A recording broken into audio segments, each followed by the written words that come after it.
ለመሄድ ነው የሚያገለግል። ክራንችን ይዞ በአንድ እግሩ አንድ ሰው ከሄድ አልጎደለው ጎደለው ያልነው እኮ ሌላው ሰው ጋር ስላለ ብቻ ነው እንጂ እግዚአብሔር አምላክን እስካሰብነው እኩት እግዚአብሔር በእንተ ጸጋሁ ይትተረጎም ስለማይነገር ስጦታው እግዚአብሔር ይመስገን ይላል መጽሐፍ። ምን ስለማይል ስጦታው የማይነገር የማይሰፈር የማይቆጠር የማይለካ የማይመዘዝ ስጦታ እግዚአብሔር ይሰጣል። የራሳችንን ብንቆጥረው ኖሮ ሌላው ጋር ያለውን አይተን እኛ ጋር እንደጎደለ አናስብም ነበር። አናውቀውም፣ ያለውን በአግባቡ አናውቅም።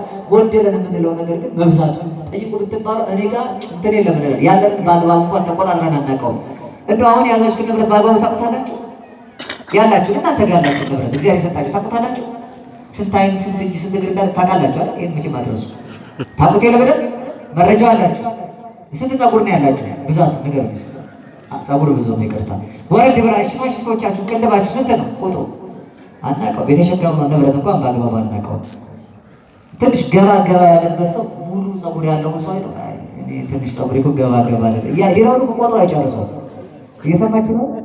የጎደለ ሌላው ጋር ያየነው እንጂ እኛ ጋር ጠፍቶ እኮ አይደለም። የሰጠንን በአግባቡ የተጠቀምንበትና ነው ጎሎን ነው የምንለው። ከእናንተ ማንም ጸጋ የጎደለው ቢኖር አለ ሳይለቅ በልግስና ይሰጣል። እግዚአብሔር ይለምነዋል። በጣም በበዛው እንዳይሰፋ ዝቅ አለና ምን አለ? ኩሉ ሀብት ሰናይ ወኩሉ ፍት ፍጹም ዘምላእሎ ይህ ሲትወርድ ማዋጓ ለብርሃን ይህችን ከብርሃን አባት የምትወርድ ናት። በጎ ስጦታ ሁሉ ፍጹም በረከት ሁሉ ከላይ ነው። አይ በጎ ስጦታ ሁሉ በሉ እስኪ ፍጹም በረከት ሁሉ ከላይ ነው። ከላይ ማለት ከየት ነው? እምኀበ አቡሃ ለብርሃን ከብርሃን አባቷ ማለት ከላይ ማለት ጥሩ ነው። ከእግዚአብሔር ላይ የሚባለው ለልዕልናውና ለጌትነቱ በላይ የሚመሰልና በሰማይ የሚጠራ እግዚአብሔር ስለሆነ ነው። ምን ለማለኛ አቡነ ዘበሰማያት ብለን ይትቀደስ ስምከ አቡነ ወዘበምድር እንላለን። አቡነ ዘበሰማያት ወዘበምድር ሚል ጸሎታቸው በሰማይና በምድር የምትኖር አባታችን ብላችሁ ታውቃላችሁ? ለምን በሰማይ የምትኖር በምድር አይኖርም እንዴ? ሰማይ መንበሬ ሰማይ መንበሬ ዙፋኔ ነው ብሏል። ክብሩ በሚገለጥበት ስፍራ ነው አምላካችን የሚጠራው። ጽራሪያም ማደሪያው ሰማይ ሰማያት መኖሪያው ምክንያት አድርገን በሰማይ የምትኖር እንለዋለን። ከላይ ማለት በልዕልናው ጸጋውን ሀብቱን የሚሰጥበትን ልዕልናን ለማሳየት ነው እንጂ ከሰማይ ብቻ ወይ ከአንድ ቦታ ብቻ አይደለም። ከፍታን ለማሳየት ነው ከላይ ነው የሚለው። ምክንያቱም የእግዚአብሔር በረከቱ በባህሪው እርሱ ከፍሎ ይሰጠዋል። ሲሰጥ የማያልቅበት ነው። በቅዱሳን ላይ አሳድሮ ደግሞ ቅዱሳንን ስንለምናቸው እነሱም ይሰጡናል። መጽሐፈ ምሳሌ ምዕራፍ 10 ቁጥር 6 ላይ እስመ በረከተ እግዚአብሔር በውስተ ርእሰ ጻድቃን የእግዚአብሔር በረከቱ በጻድቅ ራስ ላይ ነው ይላል። ስለዚህ በጎ ስጦታ ፍጹም በረከት የሚገኘው ከጻድቃን ራስ ላይ ነው። ከላይ ነው ማለት ይሄ ነው። በልዕልና ከደመቁ ማለት ነው። በቅድስና ካሸበረቁ ከቅዱሳኑ በረከት ይገኛል። አባቶቻችን የበረከት ምንጮች ናቸው። ማንም ሰው ተነስቶ ማዕድ ባርክ ያለው ቡራኬ አይሰጥም። ለኛ ይሳስራት አይሰጥም። ምክንያቱም በረከት የሚገኘው ከላይ ነው። ከላይ ማለት ከኛ ላይ ከፍ ካሉት ከአባቶቻችን ማለት ነው። መዝሙረ ዳዊት መዝሙር 83 በቅንፍ 84 ቁጥር 6 ላይ እስመ መምህረ ሕግ ይሁ በረከተ በረከትን የሚሰጠው የሕግ መምህር ነው። መምህራን በረከት ይሰጣሉ። ካህናት በረከት ይሰጣሉ። ቡራኬ የምንቀበለው ከአባቶቻችን ከላይ ነው የሚሰጥ ከኛ በላይ ከፍ ካሉ በማዕረግ በስልጣኑ በጸጋው በሀብቱ ከከበሩት በረከት ይገኛል። የበረከት ምንጮቻችን ናቸው አባቶቻችን። በስጋ የበረከት ምንጮች፣ በነፍስ የመዳን ምክንያቶቻችን ናቸው። ለዚህ ነው የምናከብራቸው። በረከት ከነሱ ይገኛል። ምናልባት እንደ ዓለሙ ደግሞ እንዳታስቡት። አሁን አንድ ሰው በዓለሙ ሲታሰብ ቅድም እንደነገርኳቸው የእግዚአብሔር ጸጋው የእግዚአብሔር በረከቱ ይህን ያለ ይህን ይመስላል ተብሎ አይነገርም። ለዚህ ነው ምስጋናቸው ክብራቸው በመጠን አይለካል። እኔ አሁን ወርጄ የአባታችንን እግራቸውን በስማቸው ፈጣሪ ናቸው የሰገደላቸው እንዳትሉ እየሰማችሁ በማስተማር የሚደክሙትን ከመጠን ይልቅ ታከብሯቸው ዘንድ በእግዚአብሔር ራይ ለምናቸው መጽሐፍ ነው የሚለው። ከመጠን ይልቅ ይላል። መጠን እንኳን ከሰጣችሁ የተሰጣቸው ጸጋ መጠን የለውም። እግዚአብሔር ያለ መጠን ለሰጠው ጸጋና ሀብት እግዚአብሔር ያለ መጠን ለሰጠው ክብርና ባለሟልነት እኛ መጠን መሰበራለን። አይ እሳቸውን ስለመቃችሁ እንዲህ ብቻ ነው ማለት ነው።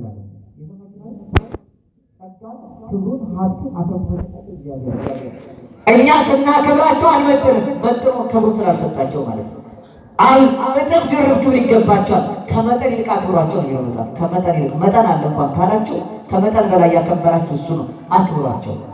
ከመጠን በላይ ጸጋውን ይሰጣሉ። የሚገርማችሁ አንድ ሰው መቼም በረከቱ አይተመንም አይለካም እንጂ እንደው በቁጥር እንለካውና ብለን ለምሳሌ እንዲገባን አሁን ክቡር አባታችን 10 በረከት አላቸው። መላካሪያ 10 በረከት አላቸውና አባ በረከት ይስጡኝ አላቸው። ከ10 በረከታቸው ላይ አንድ ሲሰጡ ስንት ይቀራቸዋል? ምን ነው እዚህ ሰፈር አትመልሱም? ብዙ አባታችን 10 በረከት አላቸው። ከ10 ላይ አንዱን ቢሰጡ ስንት ይቀራቸዋል? እሱ ለሂሳብ አስተማሪ ንገሩ። እዚህ አይሰራም። አሁን 10 በረከት አላቸው። አንድ ቢሰጡ ስንት ይቀራቸዋል? አቤት 10። እሱ ደግሞ ለራሳቸው አይምሮ ብቻ ንገሩ። የሚለቃችሁ 10 በረከት አላቸው። አንድ ሲሰጡ ስንት እንደሚቀራቸው ታውቃላችሁ? 11 ይቀራቸዋል።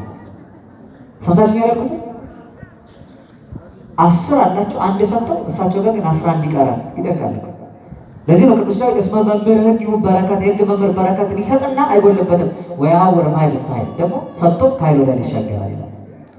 ወርዶ ሰጥቶ አካፍሎ የከበረ ሰው ለዘቦ ይሁቦ ወለዛልቦ ዘቦ ያየደቦ መጽሐፍ ላለው ይጨመርለታል ይበዛለታል፣ ለሌለው ግን ያው ያለኝ የሚለው ይወሰድበታል ይላል። 5 የሰጠው ባለመክሊቱ ወጥቶ ወርዶ በ5 ሌላ 5 አመጣ። ሲያመጣ 11 ቀረው። አይገርማችሁ? በሉ አንዱን እንጠቁና ለባለ 10 ስጡት ተብሎ ባለ 11 ሆነ። እየሰጡ አይጎልባቸውም፣ በሰጡ ቁጥር ይጨመርላቸው። የክርስትናው ስሌት ተቀብሎ መስጠት ሰጥቶ መቀበል ነው። ስለዚህ በሰጡ ቁጥር የሚቀበሉት አላቸው፣ ባካፈሉ ቁጥር የሚጨመርላቸው አለ። በረከትን እያካፈሉ የበለጠውን ክብር ይቀበላሉ አባቶቻችን። ለዚህ ነው በረከት በጻድቅ ራስ ላይ ነው። በረከት የሚገኝባቸው ደገኛዎቹ እነዚህ ናቸው። አንዳንድ ሰው እንዲያስባል አሁን ፈጣሪ መጠየቅ ሲገባው እነሱ ራሱ ተቀበለው ከተቀበሉት እንዴት ተጠይቃቸዋል የሚል ሰው አለ። የሚገርማችሁ እንኳን 10 አንድ ላይ ተጠይቀናቸው አይደል? አንድ ሰው እንደቀደሙ አሁን እኔ 10 ብር አለኝ። አንድ ሰው አግኝቶኝ 10 ብር አለኝ አሁን እንዳለ ብሬን ሰጥቼ ልሄድ ነው እንደው ምንና ልሄድ እንግዲህ ያደርግልኝ መቼም ልሄድ ነውና የምትፈልገው ለምነኝ ብሎ አንድ ሰው መጥቶ 20 ብር ስጠኝ ቢለኝ ምን ብል ይመስላችኋል እናንተ? እሺ እኔ ላቸኩል ነው። እሺ እናንተ ልጠይቃችሁ 10 ብር አለኝ በቃ የምትፈልገውን ጠይቀኝ ሰጥቼ እኔ ልሄድ ነው ስትሉት 20 ብር ስጠኝ ቢላችሁ ምን ትላላችሁ? ያ ማለት እንዴ 10 ብር ነው ያለኝ እያልኩ 20 ብር ጠይቀኛል ለምን ይላል? አባቶቻችን ግን ይገርማቸዋል። 10 ብር እያላችሁ 20 ብር ሲጠይቁ ይሰጣሉ። አላስተዋላችሁ? አሁን በቀደም በአንድ ከ3 ቀን በፊት ማለት ነው የቅዱስ ኤልያስን በንጉሱ አካብና በንግስቲቱ ኤልዛቤል ፊት መገለጡን የምናስብበት ነው። በስጋ ልደቱን የምንዘክርበት ጊዜ ነበር። ያ ነቢይ ኤልያስ ሀብት በረከት ሰጠው፣ ጸጋን እግዚአብሔር ያጎናጸፈው፣ ተወልዶ ሞትን ያላየ ብዙዎች ስማቸው በሰማይ መንግስት ሲጻፍ እሱ ግን ስማቸው ይጻፍበታል በተባለ የሕያዋን ዓለም እንዲኖር የተመረጠ ነው። ከእናቱ ማኅፀን ሲወጣ በእሳት የተጠቀለለ፣ ሲቆጣ እሳት እየጣለ፣ ከሰማይ ሲወጣ በእሳት እየተጠቀለለ የሰማቸው ሲያርግ በእሳት ሲቆጣ በእሳት ሲወለድ በእሳት ተጠቅሎ የታየ መላእክታዊ እሳታዊ የተባለው ነቢይ ከዚህ ዓለም ተለይቶ የሚሄድበት ሰዓት ሲደርስ ደቀ መዛሙርቱን ይሰናበታቸዋል። ዮናስ፣ አብድዩ፣ ሚክያስ እንደገና ኤልሳ የሚባሉት ደቀ መዛሙርት ከሱ በኋላ የተነሱ ደገኛ የሱ ተከታዮች ናቸው። ኤልሳ የተባለው ደቀ መዝሙር ኤልያስ ከሱ ሊነጠል ባለ ጊዜ እየተከተለው መጣ። በቃ እኔ ካንተ ምን ለይበት ሰዓት ስለደረስ ተለየኛል። ያው እግዚአብሔር በያው ነፍስ እምላለሁ አልለይህም ማለት ሰዎች አረባክ ተከተው ተለይ ሲሉት አልለይህም ማለት ዮርዳኖስን ጭምር ተሻግሮ ከቤተል ማዶ ገላቴስያ ከተነሱበት ስፍራ ተለይተው ሄዱ። ሲሄዱ ምን አለው? እንደማይለየው ሶስተኛ አምኖ ተገዝቶ ካንተ ጋር ነኝ ሲለው በቃ አሁን ካንተ የምለይበት ሰዓት ደርሷል፣ ከኔ የምትፈልገው ለምን አለው። እንዳልኳችሁ እንደቀደሙ ማለት ነው 10 ብር ኖሮ የምትፈልገው ጠይቅም ተባለ። የምትፈልገው እሰጥሃለሁ ለምነኝ አለ። የሚገርማችሁ ያለው እኮ ኤልያስ አሰጥሃለሁ አይደል? እሰጥሃለሁ ለምነኝ አለ። ለምነኝ እሰጥሃለሁ፣ ያንተ ጸጋ እጥፉ በኔ ላይ ይደርብኛል። 20 ብር ስጠኝ ማለት ነው። እንዳሰብ የሰማችሁ ነው። ችግር አለበት አንተ ሰው እኔ ያለኝ ጸጋ ይሄን እጥፉ ከየት ይሰጣሉ አላለው። አሰጠኝም አይደለም ያለው ስጠኝ ነው ያለው። ካንተ ስለይ ብትመለከት ይሆንልሃል። ጸጋውን በመጎናጸፊያው ላይ አሳልፎ ሰጥቶ ከእሱ በእሳት ሰረገላ ተነጥቆ ወደ ሰማይ ወጣ። ያንን መጎናጸፊያ ተቀብሎ የተመለሰው ኤልሳ የኤልያስ ጸጋ እጥፍ አደረበት። የሰማችሁ ያላቸው የሌላቸው ይሰጣሉ ቅዱሳን ነገር ናቸው። አሁን ቅዱሳን እንዲህ ከሰጡ በረከት የሆነውን አካላዊ ቃል በረከት የሚሰጠው አምላክ በስጋ የወለደች እመቤታችን በረከት ተለመና ታጣለች። ተጠይቃም ደግሞ አይኖራትም ብሎ ማሰብ በጣም በሊና ድካም ነው። ሰው አይነ ስጋ አጥርቶ ከማየት ስለሚፈዝ አይነ ልቦና አስተውሎ ከመረዳት ስለሚደነዝዝ ነው እንጂ በጎ ስጦታ ፍጹም በረከት የሚገኝባት ደገኛይቱ ራሷ በጎ ስጦታ ፍጹም በረከት እመቤታችን ናት። አባ ጊዮርጊስ ዘጋስጫ አርጋኖን ምስጋናው ላይ ነገ እናደርሰዋለን። ለተውድ እንዲህ ይላል እስመ ብዙኃት ሀብታት እግዚአብሔር ወመክፈልተ ሰናያት አኮ መናፍስት ርኩሳን አላ አሐዱ መንፈስ ወውእቱ ጰራቅሊጦስ ዘአቀባ ለድንግል እምከርሰ። የእግዚአብሔር በጎ ስጦታውና ፍጹም በረከቱ ብዙ ነው። ያ ሁሉ ብዙ ነው ቢባል ግን ከብዙ መናፍስት ርኩሳን መናፍስት እኩያት አጋንንት የሚገኝ እንዳይመስላችሁ። ከዛ ይገኛል። በረከት ከጠንቋይ ቤት አይገኝም። በረከት አዋቂ ከሚባል ቤት አይገኝም። በረከት በምድራዊ እውቀትና ፍልስፍና ጠቢባን ከሚባሉት አቅጣጫዎች ቢኬድ አይገኝም። እንደው የግል ኮንሰልታንሲ እየቀጠሩ አማካሪ የሚያበጁ ሰዎች አሉ። አማካሪ ስላለው ሰው ባለ በረከት አይሆንም። የትኛው ማለት የንግድ ጥሩ ፕሮፖዛል የሚሰጣችሁ ሰው ብታገኙ እግዚአብሔር ካልተጨመረበት ብሩ ትራስ ብታደርጉት እንቅልፍ አይወስዳቸው። በጎ ስጦታ ፍጹም በረከት የሚገኘው ከዚህ ስለሆነ ማለት ነው። ባለ በጎ ስጦታ ባለ ፍጹም በረከቱ ገንዘብ በእጁ የለም፣ ድንጋይ ተንተርሶ ግን እያንኮራፋ በየቤተክርስቲያኑ ጥግ ተደፍቶ ያድራል። በረከት ማለት ይሄ ነው። ገንዘብ አከማችቶ እንቅልፍ ማጣት በረከት አይባልም። በረከት የለውም ማለት ገንዘቡን እየቆጠሩ በቁጥር ብቻ እያወቁት ቁጥሩን ሲያሰሩና ሲያሰላስሉ እንቅልፍ አጥቶ መኖር በረከት አይባልም። በረከት የሚባለው የሰላም እንቅልፍ መተኛት ነው። በረከት የሚባለው ጥቂት ቀምሶ ለሰውነት ጤና ሲሆን ደዌ ሳይቀሰቀስ ሲቀር ወዶ ፈቅዶ ራሱን ለእግዚአብሔር የሚያስገዛ ሰው ነው ባለ በረከት የሚባለው። የእግዚአብሔር በጎ ስጦታ ፍጹም በረከቱ ብዙ ነው። ከብዙ መናፍስት ግን የሚገኝ እንዳይመስላችሁ። አላ አሐዱ መንፈስ ከአንዱ መንፈስ ብቻ መሄድ ይገኘዋል። ወውእቱ ጰራቅሊጦስ ዘአቀባ ለድንግል እምከርሰ እማ። ይህ ጰራቅሊጦስ መንፈስ ቅዱስ ነው። ድንግልን ከእናቷ ማኅፀን ጀምሮ የጠበቃትና የፍጥረት በጎ ስጦታ ፍጹም በረከት አድርጎ ይሰጠናል። እስኪ በጎ ስጦታችን በሉ፣ ፍጹም በረከታችን ከላይ የተቀበልናት ድንግል ናት። ማናት? እርሷ ድንግል እመቤታችን ናት።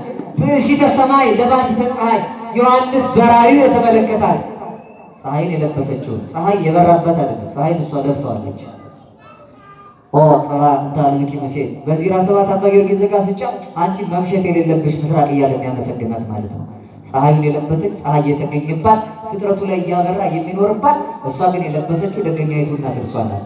12 ከዋክብት አክሊል ሆነው ዜና ግብሯን ለዓለም የሚመሰክሩ ሐዋርያት ሞገሶቿ አሉ። ቅዱስ ዮሐንስ መጥምቅ እንደ ጨረቃ ከእግሯ በታች ተጫምታው ከክብር ደምቃ ከፍጥረት ሁሉ በላይ አበባ የታየችው ደገኛዋ እናት እመቤታችን ድንግል ማርያም ነው። እሷ ለእኛ በጎ ስጦታችን ፍጹም በረከታችን የበረከታችን ምንጭ ናት። ፍጹም በረከት እመቤታችን ናት። እስኪ ፍጹም በረከት በሉ፣ እመቤታችን ናት። ፍጹም የሚለውን ፈተን እንጨርሳለን። ፍጹም በሉ እስኪ። ፍጹም የሚለው በቁጥር ይሰላል፣ በቁጥር ይሰላል። ቅዱስ ሳዊሮስ የተባለ የአንጾኪያ ቤተክርስቲያን ሊቀ ጳጳሳት ልክ እንደ ቅዱስ ዲዮስቆሮስ እንደኛው አባት ማለት ነው። እስክንድርያ ቤተክርስቲያን ወልድ ዋሕድ በሚለው አንድ ልደት በሚለው ትምህርት ያጸና ከሁለት አካል አንድ አካል ከሁለት ባሕርይ አንድ ባሕርይ የሚለውን ትምህርቱን ሰጥቶ በዚያ በጉባኤ ከለባት ጉባኤ ኬልቄዶን መካከል ጺሙን ተነጭቷል፣ ጥርሱን ተገጭቷል።